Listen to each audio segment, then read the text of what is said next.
Cet homme que vous voyez là, c'est celui qui est derrière les miniatures de Nerikson. Sans doute l'un de mes studios préférés, deux créateurs de miniatures en impression 3D, donc spécialisés pour la résine.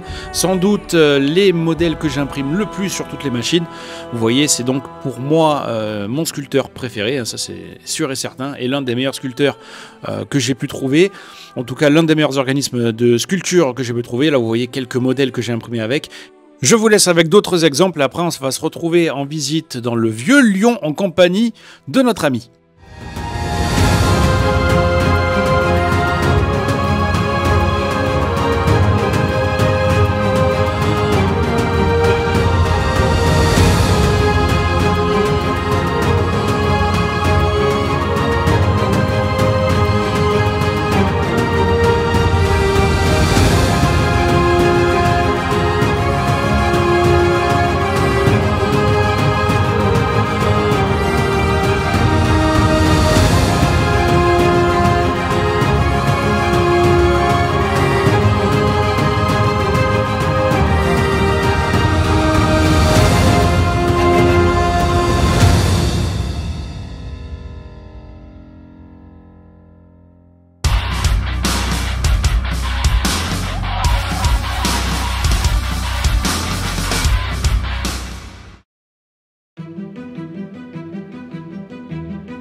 Nous avons donc pu visiter une partie de la vieille ville et quelques boutiques, notamment celle-ci qui est médiévale avec notre ami, du moins sur une partie. On est passé devant d'autres commerces qui attiraient un peu l'œil, donc j'en profite. D'ailleurs, je vous mets les références en vidéo aussi. Quelques décorations plutôt sympathiques.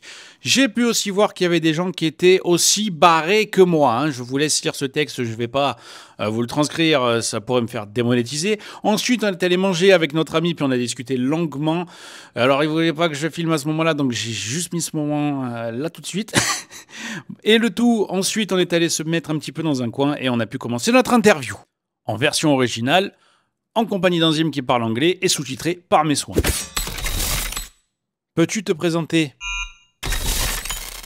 So, I'm Ernest and I run Nerikson Miniatures and we specialize in creating artistic sculptural models in the miniature industry. Nerikson, c'est un homme ou une équipe? We are a group of collaborators. So in terms of sculpting, it's definitely not just me. We have like lots of sculptors who work on our models. In terms of like managing, yes, it's just me. Okay. But pre-supporting, we have people helping us.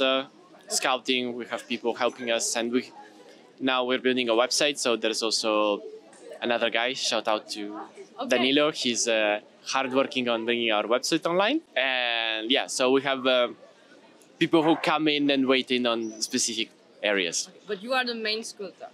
Yes, I start the sculpts and I do the concepts. Okay. And then the hard work part of doing all the details, making the models look clean, shiny, and everything, that's done by other sculptors who put their time in. They put their artistic vision on the models. Like I give them the idea, and then they start from that one and they make the model. Okay. Oh yeah, it's teamwork. I like that. Yeah, it's absolutely teamwork. Like a single character like that, it takes me a week to concept, and it takes them at least 4 weeks to produce. Oh, wow. Okay. And we release 2 a month, so definitely a single person can't run this whole thing on their own. Okay. On the pre-supports, he asked was Atlas. We have had also our internal team in the past to do pre-supports, but they're all people who work their daily jobs and have their daily business to attend to. Okay. So now that we're scaling, it becomes too much of an effort for them to be able to consistently do that. Because also, like, since we release constantly every month, it's a lot of work that unless like you're really part of the main business team, it's very hard to put that work as a freelancer or just as a part-time helper. Okay. So now we use much more the Atlas pre-supports because these guys, they know exactly how to do pre-supports for consumers, which is the important part. Because we had a lot of people coming in and saying like, hey, but pre-supports should be done this way or that way. The problem is like sometimes they do it with the intention of making like the perfect print. Because some types of supports work better with certain settings and so on. So like we said yesterday, like machines have specific settings, resins have specific settings. So supports, they go accordingly. And even if you print like 8K, 16K, 4K, you also use different kinds of supports. But for this type of business, this stuff doesn't really apply because you have to distribute it to different people who have different setups, different machines. Sometimes it's not perfect. Me, first of all of them, I used to print outdoors at the beginning. And that means that I absolutely have to overexpose everything. So my settings are already screwed at the beginning. Okay. And you have to account to people not having the ideal conditions of a perfect print farm. And Atlas has that skill. They have long-term experience in customers coming back and saying, this fails for me, this doesn't, this works, this doesn't. So they're very good at doing supports for consumers, which is it's very different from doing supports for yourself. So when you do like perfect supports, it's one thing, but supports that work for everyone, it's a very different skill set. Yeah.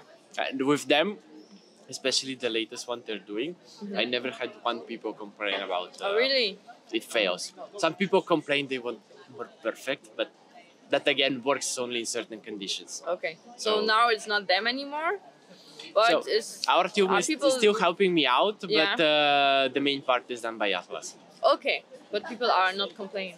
It's on the supports, I mean. On the supports, no. The recent ones, everybody is very happy. So this is very good for me because fixing supports requires a lot of print testing again. So it's very good that with them I can just send them the models, close my eyes, and the supports are good.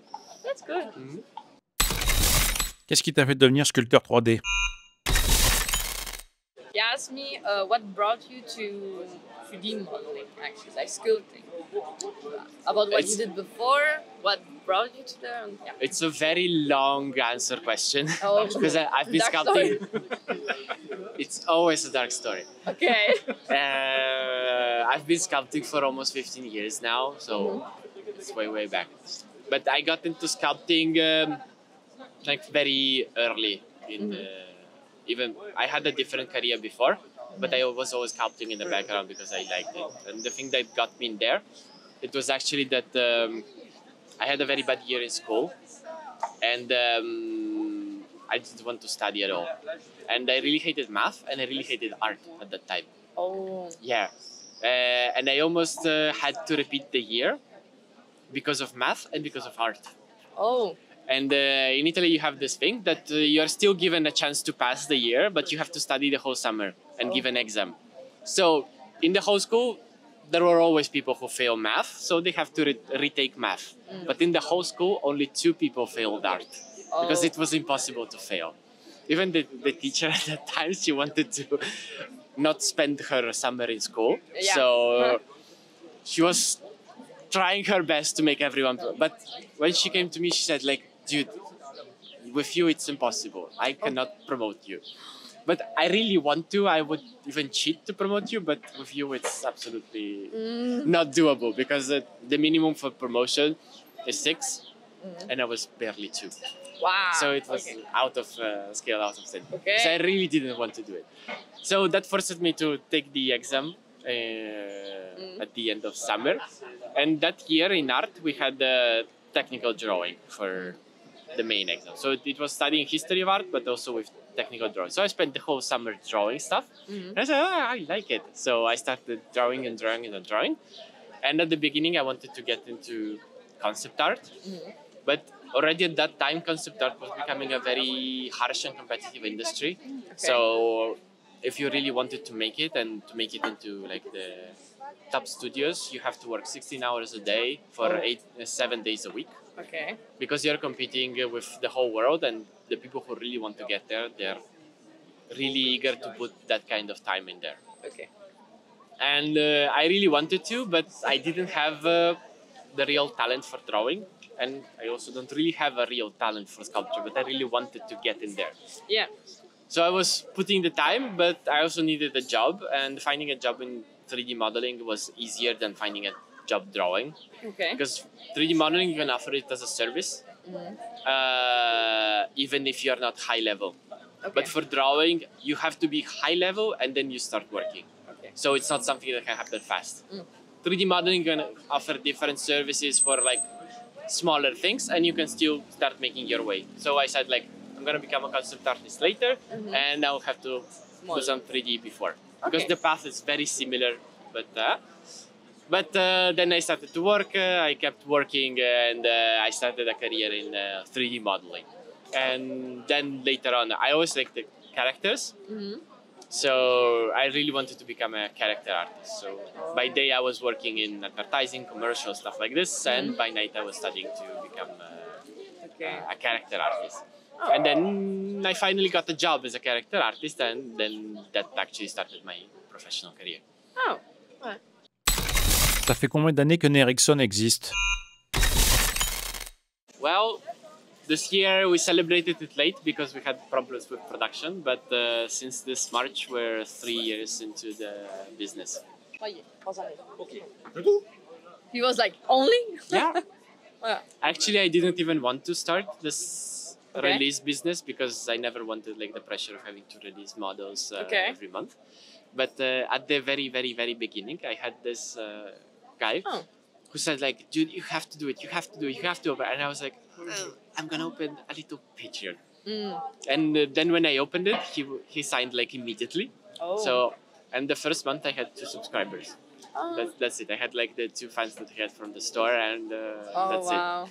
But then people started joining in, so I said like, I'm gonna keep it for a little bit. But at that time, Patreon had another thing, which was the release per creation.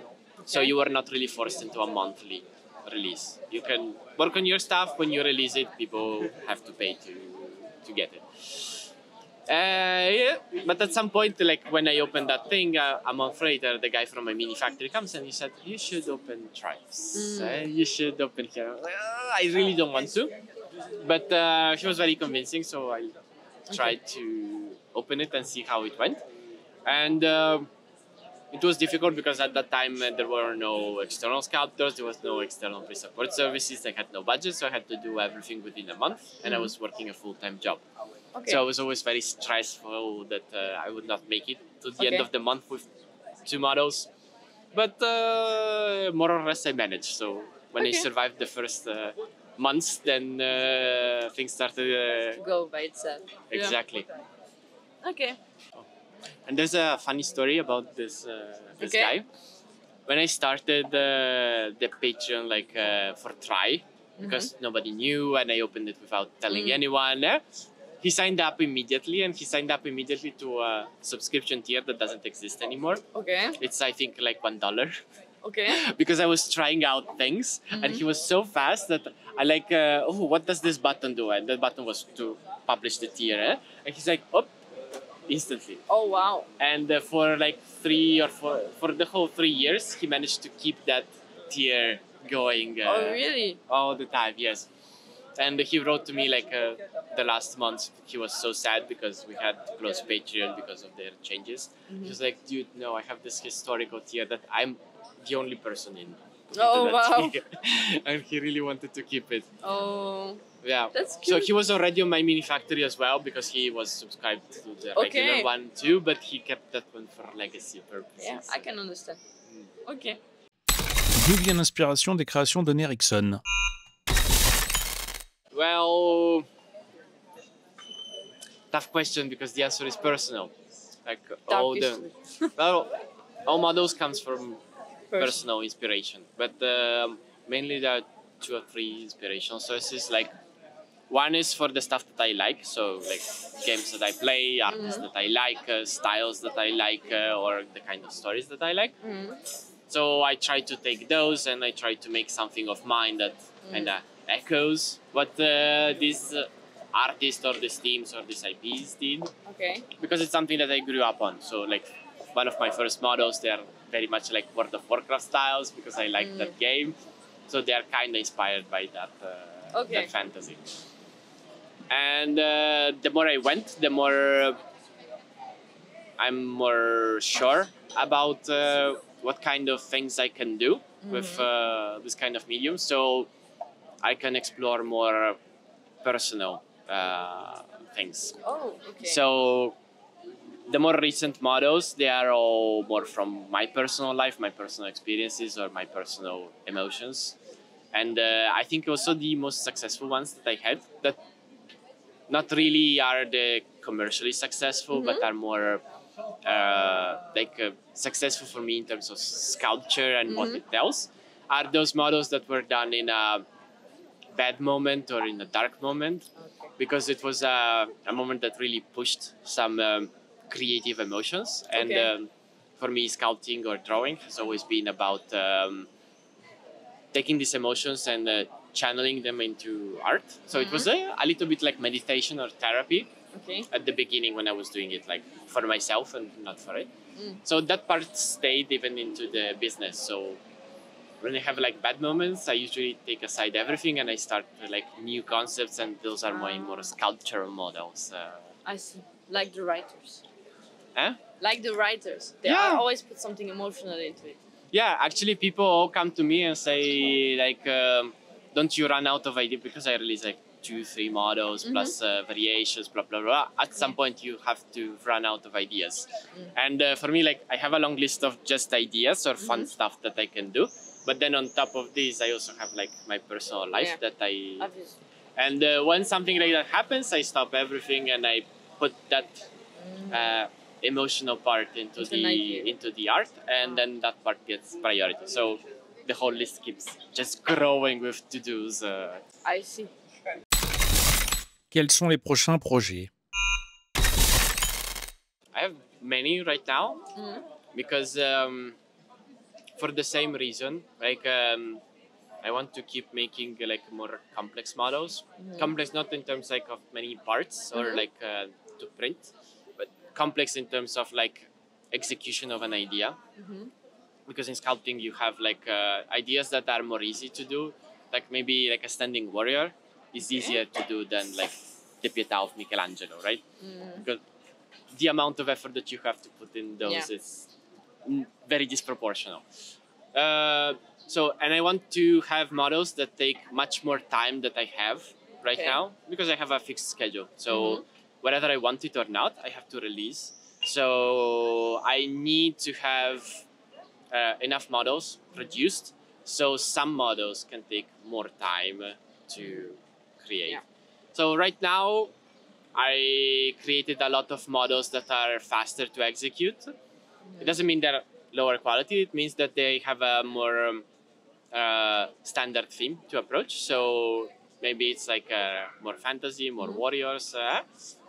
And this allows me to take more time and to work on models that are more complex in terms of like taking an idea and transforming it into a sculpture, which is much harder because it's abstract things and you have to find a visual language to do it. So I have this long list of models that are already prepared, and now I'm working on the first Paul character that is going to be announced soon. Okay. And that one actually took a little bit of time. And then actually the next model actually was failed because well, we have a joke in our Discord because we have the polls and people vote for stuff. And they keep trying to make me do a vampire model and a dwarf model. Oh, yeah. And they always lose by a little margin. So they never get executed. So at some point it just becomes a joke in our server because they never win. Because every time they propose vampire, everybody wants it, but somebody comes with a much more beautiful idea, and that one wins over, and vampire keeps losing. Okay, So I will add my little vampire to it. So you have to join our Discord and vote. So I wanted to do one for vampire and one for dwarf. For dwarf was easier because I just expressed the fantasy, but for vampires I wanted to do something a little bit more different. And since vampires are always linked with erotic and psychological meanings, I wanted to do a series of 3 sculptures. Like named, some succubus into it. No, it's named the Kiss of Death. Yeah, I love it. So it's like 3 stages of seduction made by 3 stages of life of this vampire. Yeah. So it's like one early vampire.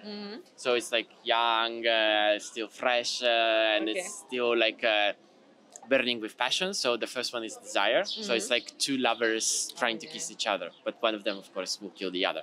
Yeah. The second one is a fully mature vampire, and it will be like something like a queen, and he's an assassin, and he comes in there to tempt her, to seduce her, and eventually to kill her. So it's much more refined. It's not like burning passion. It's called temptation because it's like more refined, more subtle, more gentle, and he's more strong and more powerful. And the last one is surrender, when he's like a fully realized vampire, like the ancient one, and she just falls into his arms to his endless power, and just let's go. But unfortunately, I don't have time to execute all 3 of them because they are very difficult to do, and like one of them I didn't manage to do it properly, so I'm gonna do just one instead of all 3, and I'm not gonna make a series out of this one. But it's good because having more time to work on a model, I am allowed to try things and fail. Because if I'm rushed to release, even if I fail, I have to find a way and like push the model out, because otherwise I would have nothing. So having the chance to work on a model and fail, that's actually a good thing, because you learn from failures and you don't learn from successful models. That's true. And I've made a lot of models that I pushed out anyway, so they were not really failures. So it means that I didn't learn that much in producing them. So with this one, I kind of learned a lot of things, and I will try again in the future. What other models? Right now, I don't have any other special models because I just announced in a post all the other ones. So we'll have like one model which is inspired by our D&D campaign, which is called The Price of Magic. So she's like casting a spell, and in that spell, she's actually using herself to cast the powerful spell. So it's gradually consuming her. And it's something that actually happened in one of our D&D campaigns. Then we have another which is the continuation of the Ravna story. And it's a little bit more of the artistic sculpture. And it's like after she goes to hell to save her brother actually kills her. So it's a more artistic sculpture of him sitting on the rock with her dead beneath him. And it's like, what have I done and what have I become? So we have Can't wait to see that. Sure, I can show you later. There's a sure. screenshot of that one. So you have also werewolves to do. Or you don't really want to make them? No, I don't really want to do werewolves because it's a very fixed fantasy. Like I could try and explore the theme a little bit, but it's not as open as a vampire theme. But you can also do like a big, let's say big diorama, but like, you know, like the main vampire, like, you know, like combat scene. Oh yeah, actually. You know what I mean? Vampire is such an open theme. Yeah, that, that's why. I will have to do it like at least Yeah. 4 or 5 times, because like you can do more erotic, you can do more psychological, you can do more action oriented, you can do more. You have so many stuff to do with it. Yeah. I know. There's so many facets and nuances to the film that you can just make releases just of vampires, and you have endless I love ideas. that. I'm up to that. Many would love that, but apparently our subscribers don't, because they Yeah. never voted vampire properly. So Really? yeah, it always lost. Gonna change that. I'm gonna change that. Also, another thing that I wanted to do, and this is again because we have part of our audience that wants that, in answer to your question before. I want to do something separate from our monthly releases, so it will be like a Kickstarter campaign or. Okay. And it will be focusing on something different that we don't do. So Yes. we are known for like bigger models and lots of details, and I want to do more artistic models and no details. So it's more for professional painters, and it's more about artistic sculpture, and it's not about like make a big model with very tiny inscriptions on every part of the armor. Okay. Which is nice, but I'm just not allowed to deviate from that one anymore, because sure. it's our signature. Yeah. So I want to do a Kickstarter campaign, and it will be something more less fantasy oriented, and it will be more literature oriented. So it will be like a choose a theme. For example, like it could be 5, 6, or 10 sculptures about Dante's journey in Inferno. Oh, yes. Or maybe about Shakespeare, so it will be Macbeth, it will be... that is nice. Or like Greek mythology, it could be like Orpheus and Eurydice, it could be Hades, Aphrodite. I will be waiting for the Egyptian one. Egyptian, it could be Egyptian one. Yes. I don't know that much about Egypt, but... Well, I am trying to find, on a personal note, someone that makes a really nice sculpt of Sekhmet. Because that goddess has a big history about that. She was sent to punish the humans for their disobedience towards the big god, and she was supposed just to punish them. But she was so enraged, she started to kill all the humans. So she got like tricked by the other gods and got some wine that looked like blood. Let's say, so some say wine, some say some red beer, and she got drunk by it, by thinking it was blood. So at the end, she falls asleep and she comes back as Hathor. I don't know how you say it in English. It's like the goddess of fertility, of joy, of she. It's kind of like she has 2 faces. That's what's so interesting. There's so many to do with that. I just love the goddess, and I think that I find such an idea could be done in a sculpt, but nobody does it. So you see, there's so much to do. It falls into the category of the hard sculpts to do. Yeah. Because you see, I will put a little poll on that. You should. I should. If you want a trick to win this pose, it's your description has to be not too long, but it has to be exciting enough so other people will be like, "Ooh, I really want that." Yeah. It has to be like a short paragraph, and it has to visually inspire people. Then they vote for you. Yeah, I can do that. It's fine. The long ones, they don't really win because it's a lot of text and it's very specific. And I don't do specific stuff, and also people don't like very specific things. Yeah. But if it's like something that is something open it's to a short interpretation, description. It's always something cool. So I'm excited about that. And we also don't have Egyptian models, so... You see? It's a win-win. Exactly. Quel logiciel tu utilises et pourquoi?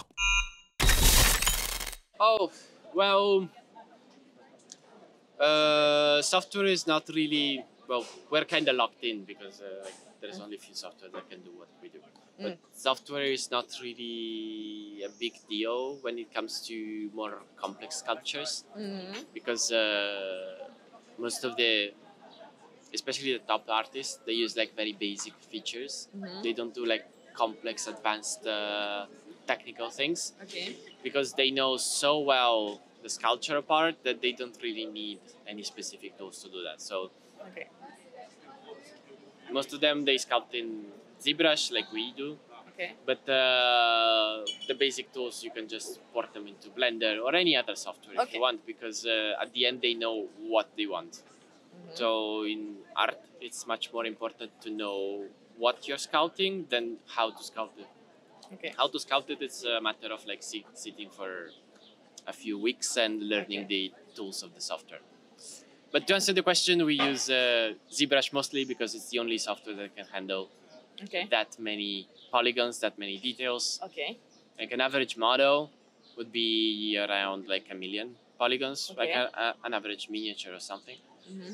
Our models, they start from 30 millions, the more simple ones, and they're already optimized and made by sculptors who work properly to optimize their models. And they can range to 500 million polygons, or our book nook is 1,000 million polygons. Oh wow, okay. And it takes like only the most powerful processor that you can have on the market just to open the file, because it has so much stuff in there.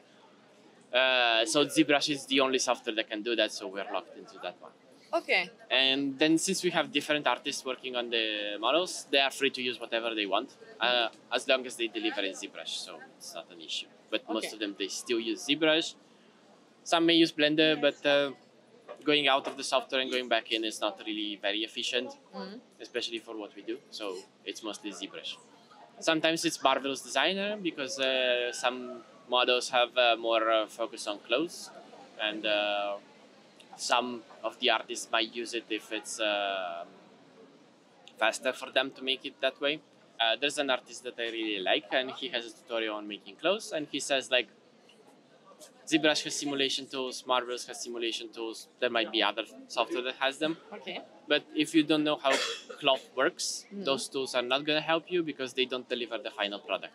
They deliver like a suggestion of the direction where to go, but you have to know how cloth behaves and how folds are made, so you can properly sculpt them. So you have to be able to sculpt them just in ZBrush,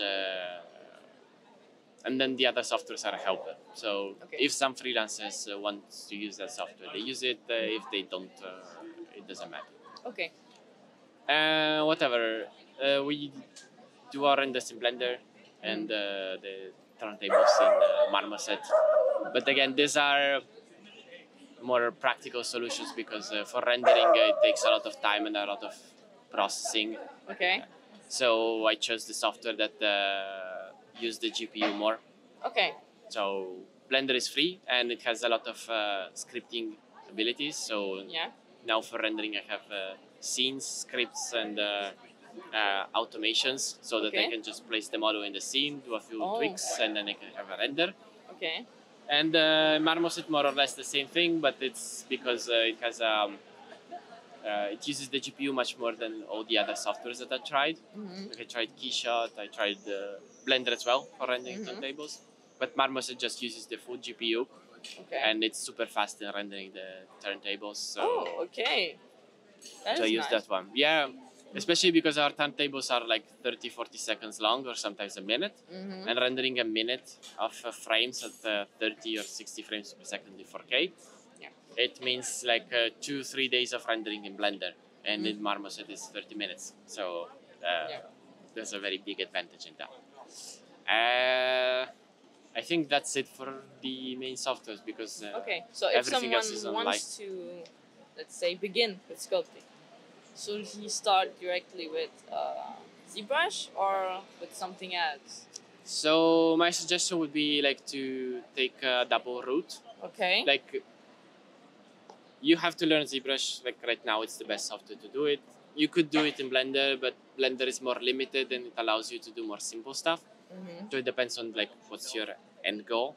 Okay. If your end goal is to make less complicated stuff, there's no reason to go into ZBrush, because also ZBrush is not known for having a very user-friendly UI. Because it started like a 2.D software and not a 3D software. So you have to learn, like, first of all, how the software works, because it's not like a real 3D software. But if you're really serious about sculpture, you have to take a month to learn like everything about the software, how it works, what the buttons do, and stuff like this. But this has nothing to do with the sculpture. You have to know the software because you have to know what the features do. But it's like if you want to learn how to paint in watercolor, you first like learn how to put the color, you know what's wet blending, what's dry brushing, and so on. So you learn those things first, and then you learn to paint. This is the same thing. So you learn ZBrush, nothing to do with sculpture, just the software. And then you have to learn what the sculptural part is. And that part is the part that takes longer. learning ZBrush takes a month. Learning Sculpture takes years and years and years. And that part is not really related to ZBrush specifically. It's related to concepts and fundamentals and the artistic part. Okay. And that one requires you to like know a learning path, because like I learned randomly on YouTube. And it's like you have a straight line, and my path was like this, and it takes much longer if you don't have a organized plan. And that organized plan, you cannot make it yourself because you don't know anything about sculpture when you start, right? So you have to find like the proper either schools or artists that can guide you in the path to learning. Okay. And I have two recommendations that the two best sculptors that are out there. Some of them have free resources, some of them have paid resources, and they are both great for learning. One is Ryan Kingsley on YouTube. Okay. And he has like the most deep anatomical knowledge around there. And he has a lot of free resources that can help you understand like anatomy, how the human body works, because that's the main thing that you're going to sculpt. And the other one is Scott Eaton. And this one was recommended to me by another Ubisoft colleague. And she really liked him, and she studied with his courses.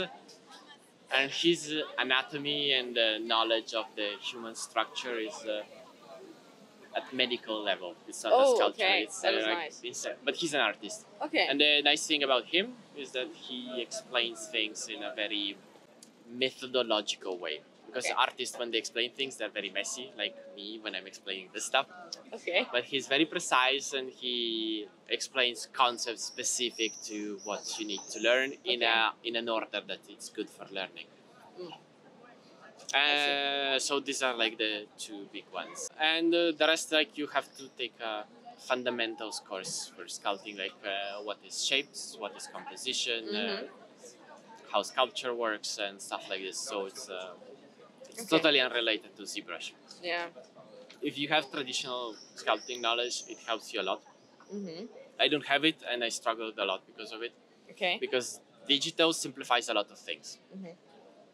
But on the same time, if you don't have that classical knowledge, it makes your life much more difficult because you don't know what you're simplifying. You're missing that fundamental. And then later on, you don't know why you're not getting to a certain level, what is blocking you. And it's something that you missed way back because the software did it for you. Okay. So if you can study classical and traditional, that will help you much more. Aurons-nous des figurines encore plus détaillées? I could definitely try. Well, that's became our benchmark. Okay. But it became our benchmark by accident. And also because but like I said, I don't believe that I'm a very good sculptor. I believe I'm at an intermediate level. And one mistake that intermediate sculptors do is to cover their mistakes with details. And I tend to do that a lot. And that also became our main style because now I've improved. But when I started, I was like below intermediate level. Okay. So I tended to cover more my mistakes with adding more stuff, more details, and blah, blah, blah. Yeah. So it might look good from a consumer point of view. It might look good from a customer point of view. And also, like, sometimes I also like it. So like, I like all my models. So I enjoy it. But from like a purely sculptural point of view, from someone who is more experienced than me and sees my models, it's like, he could have done better here with less stuff. Okay. And in many art forms, so not just sculpture, doing more with less, it's much more difficult than doing just more stuff. Yeah. So as an artist, I would like to push more towards doing more with less. But that doesn't mean that we won't do like more detailed thing, because it's always also fun to say like we have a special pipeline in creating our models, so we can do things other people can't or is much more difficult for them. So we can definitely play around with more details. Okay. And also, actually, our models right now, sometimes you don't see some details. Like we have a draw fighter coming, and the details are so tiny that unless you're printing settings are pixel perfect, they won't show up in your print, or they will show up a little bit, but not that much. So our models are already borderline. Okay. So, and they look much better when you upscale them. Okay. So even if new screens come, we are covered for a few more resolution increases, because our model are already too detailed for the size we are printing on. Okay. If you print bigger and you use a bigger screen, then you might need textures and stuff like this.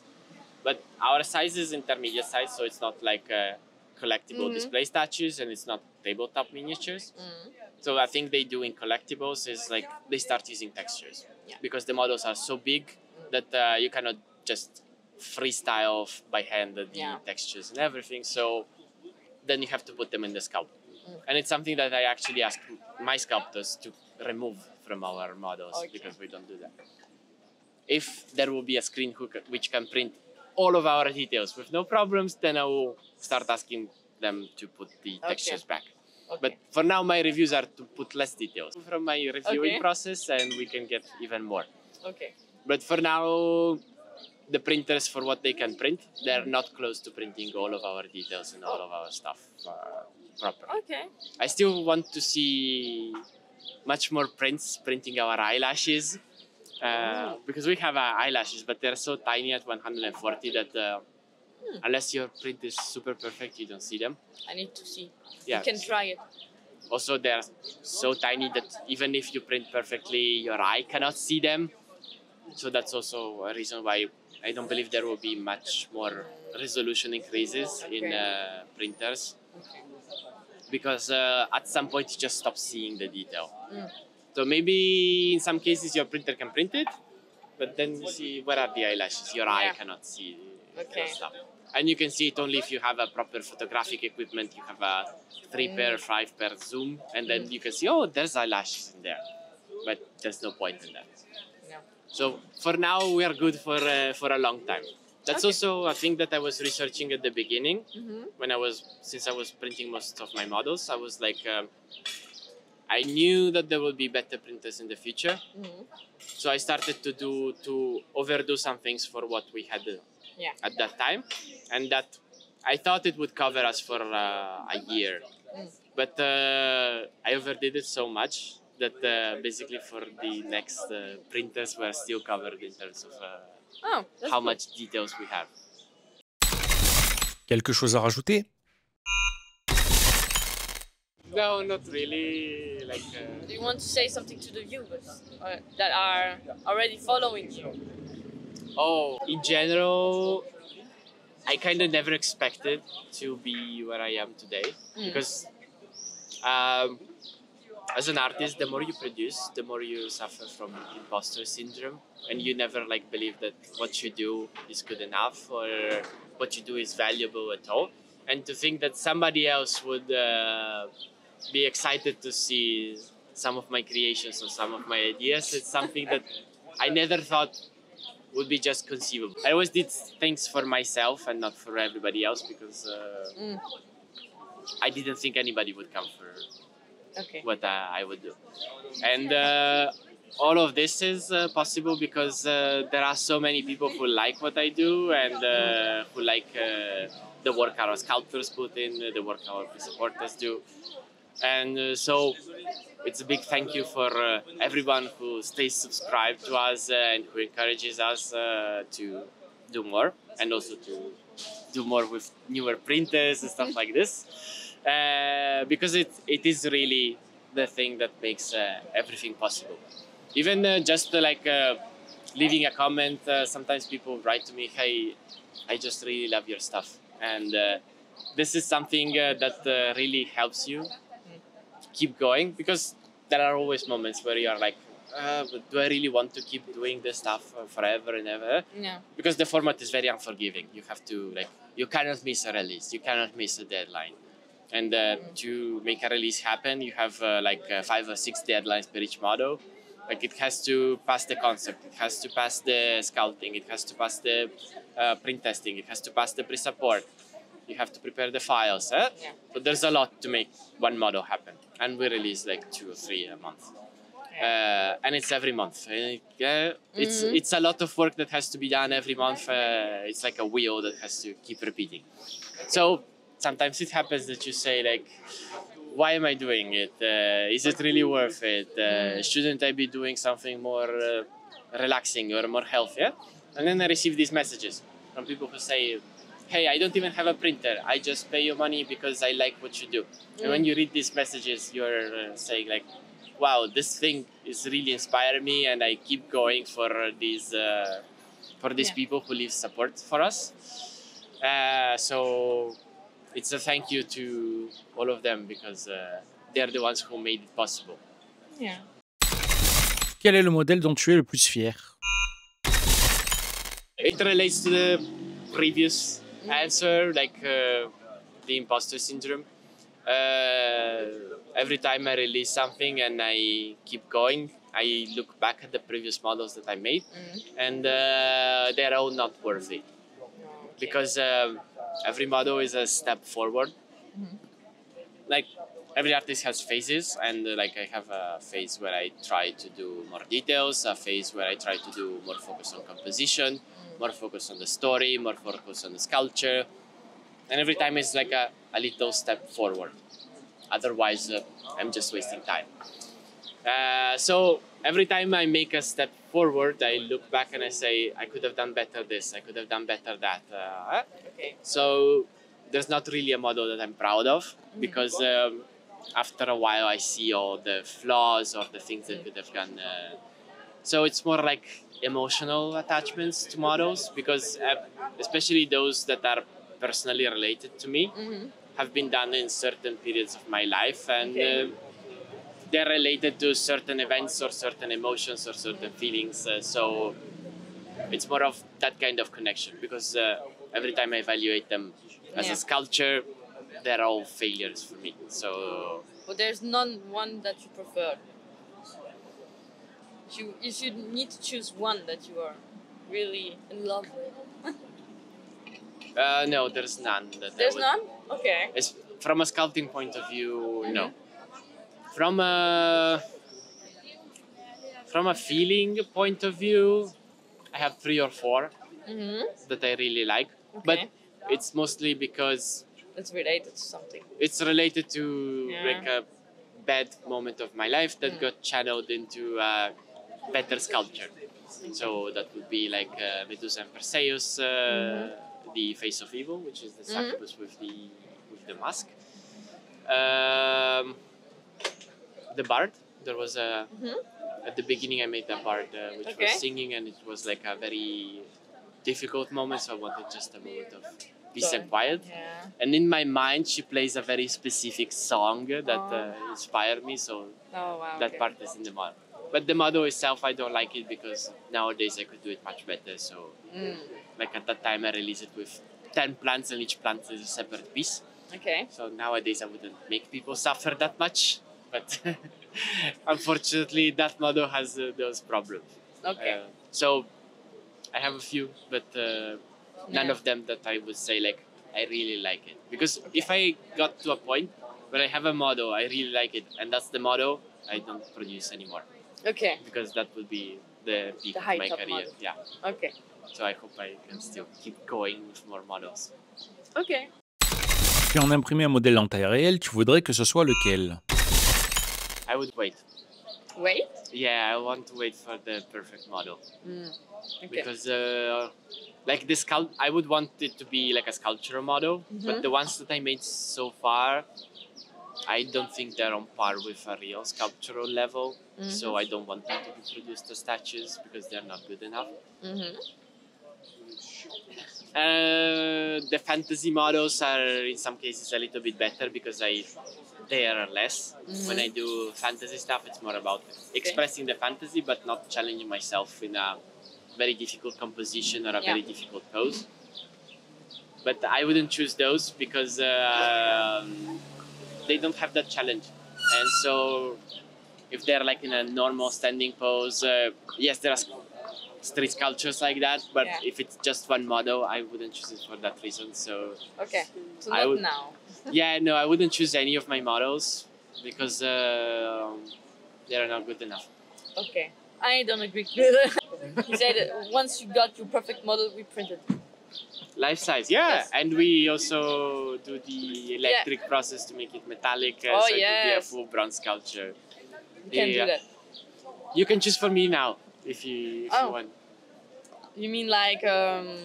Yeah, instead of me choosing, you can choose one for me. Toi, tu veux en choisir une que tu aimerais faire en taille réelle? J'ai pas le nom, c'est le buste de celle avec les cordes, qui a l'armure. Celui que tu fais souvent là? Ouais. Vraiment, Ouais, benchmark. Oh. The Demon Hunter? The one he uses as the benchmark, the tiefling with the horn. Cool. He's so, I don't know, he loves that. That one is it's a very personal model, because usually when I create concepts, I try to stay faithful to the fantasy of a specific type of model. Because like if I make a barbarian, I want it to be a barbarian. If it's a knight, it has to be a knight. So I don't do it like a knight, but it looks like a priest or it looks like a mage, because it would be not very faithful to the fantasy. With Yancy is a custom character from a story that I wrote. So she has a very specific, unique design to her. So she's not a representation of a demon hunter or of a half demon. But she has those things because she has a specific story. So she has like necklaces that she wears because she has been cursed by demonic powers when she was younger. But they stopped the ritual, so she didn't become a full demon. So she's just half demon. Yeah. But the problem is that she cannot contain those powers for long, so she went to a witch who gave her those tribal necklaces, and they help her keep this thing contained, so she can still fight. And the other side of her is like normal armor, because she's armored only one side because it's her human side. But it's her human side which is made similar to her demon side, and it's actually made out of parts of demons that she killed in her quest of vengeance. So she's now hunting them back. So she has a very specific concept to her story. That's why a dark story. It's a model that I really like for the concept, but I think I could have sculpted her better, like the concept part, because then the artist, they sculpted her very nicely and they did very awesome details. But like the execution concept stage for the sculpting part, I could have done a little bit better to do her more justice. Abonnez-vous à Isido. Super. Abonnez-vous à Isido. Thank you very much. Et voilà pour cette interview. Merci à tous de l'avoir suivi. En tout cas, c'était une super rencontre pour moi. J'ai toujours été fan de son travail et en plus, j'ai adoré le personnage. J'aurai sans doute d'autres occasions de le revoir plus tard. Si cette vidéo vous a plu, n'hésitez pas à laisser un max de commentaires pour espérer que plus tard, je continue ce format. Merci à tous d'avoir suivi la vidéo jusqu'ici. Ciao, à la prochaine.